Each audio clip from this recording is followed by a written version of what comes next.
Ovdje započinje poziv. Mjesto gdje se oblikuju znanje, odgovornost i snaga. Gdje služenje zajednici počinje, bez kompromisa. Rođeni iz hrabrosti i predanosti prvih hrvatskih policajaca, u najtežim trenucima postavili smo temelje. Danas gradimo budućnost.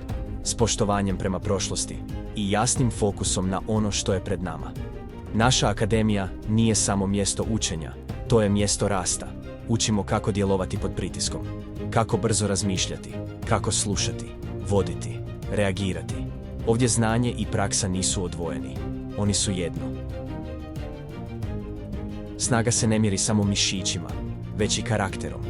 Učenici i polaznici postaju dio tima koji živi svoje vrijednosti i djeluje kad je najvažnije. Ovdje se testira izdržljivost, ne samo tijela, već i uma. Treniramo s najboljima, jer borba na tatamiju, u ringu ili na stazi nije ništa drukčija od one na ulici. Odluke pod pritiskom, brze reakcije. Sportaši znaju što znači ustati nakon pada. Mi to učimo svaki dan. Zajedno gradimo snagu, karakter i povjerenje, jer put policajca traži više od znanja. Traži srce borca. Rad s vrhunskim sportašima nije simbolika. To je zajedničko iskustvo. Olimpijci, svjetski prvaci, nositelji medalja i istinski borci u srcu.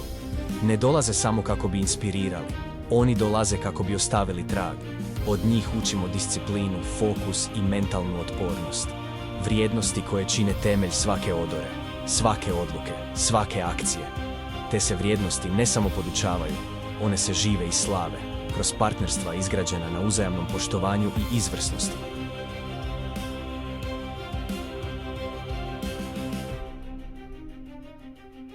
Trenuci poput potpisivanja sporazuma o suradnji s legendama poput Mirka Filipovića podsjećaju nas, snaga se stječe disciplinom, a ne samo pobjedom.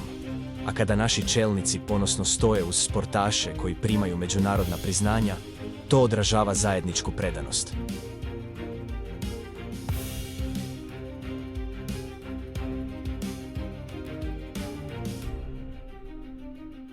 Voditi primjerom, nadahnuti djelima i predstavljati nešto veće od nas samih. Postati policajac ne počinje značkom, već odlukom. Odlukom da ostanemo uspravni kad drugi posustanu.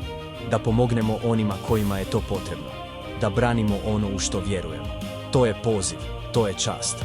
Policijska akademija, prvi hrvatski redarstvenik. I ništa nije važnije od toga.